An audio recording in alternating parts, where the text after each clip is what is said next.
If you extend the geometry of a rotating Kerr black hole through its central ring, you enter a region where the mass parameter reverses its sign.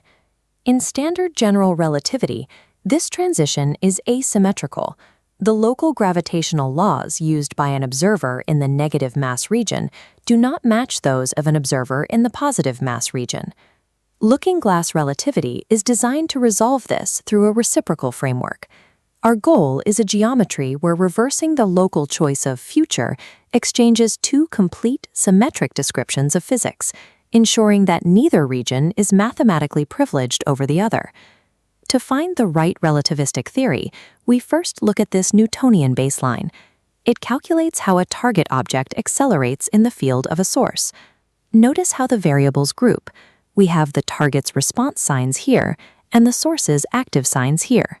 While there are 16 ways to assign positive or negative signs to these individual variables, they only produce 4 unique outcomes. When we condense the math, we are left with exactly 4 interaction classes, A, B, C, and D.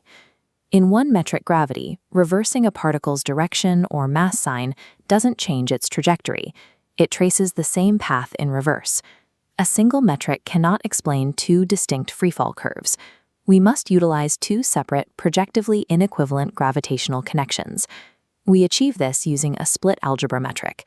Instead of one metric, we define a single global tensor G that contains 2 Lorentzian components, G+ and G-. These components coexist on the orientation cover of the spacetime, each governing one matter orientation. The difference between these 2 connections is the tensor CABC. This represents the covariant mismatch between the 2 inertial structures. It provides a coordinate-independent measure of relative acceleration, which is exactly what we see as the force between the 2 sectors. In this system, gravity is expressed as the active tensorial mismatch between 2 coexisting ways for matter to move through space. This map shows how the interaction classes are linked. A vertical move, orientation conjugation, reverses both the active and passive signs.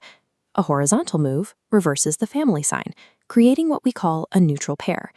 If we multiply a matter action by a negative family sign, the local equations of motion stay the same.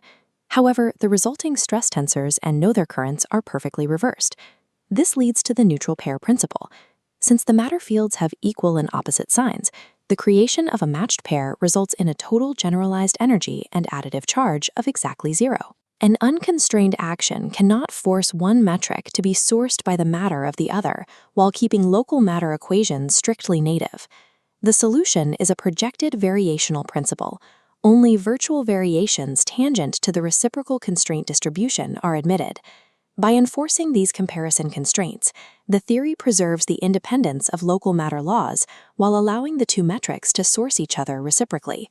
To find the weak field limit, this source matrix must recover standard general relativity for a single orientation and exhibit exact exchange symmetry.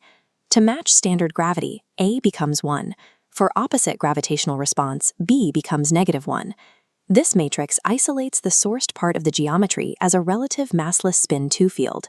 This confirms that the opposite gravitational response is carried by the metric geometry itself, rather than by adding a new scalar force particle. Applying this to a Kerr black hole, crossing the regular disk is a smooth transition between positive and negative mass reciprocal components. The mass reversal and normal vector reflection create 2 sign flips that cancel out, meaning the Israel junction layer vanishes entirely. Because the junction is now smooth, world lines can loop back on themselves. In this framework, closed time-like histories are solved as global boundary value problems, where every part of the path must be single-valued and consistent with the whole. By removing the Israel layer through exact metric exchange, the passage through the Kerr disk becomes a mathematically continuous path. This framework does not replace general relativity, it generalizes it.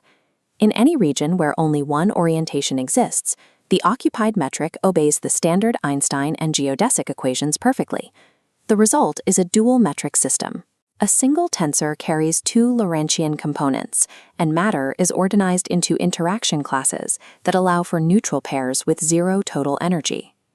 Projected variation ensures the 2 sectors source each other correctly, while the symmetry of the metric exchange allows for smooth, layer-free transitions across boundaries like the Kerr disk. This construction provides an exact exchange symmetry, ensuring that the fundamental laws of gravity remain native and identical for an observer on either side of the looking glass.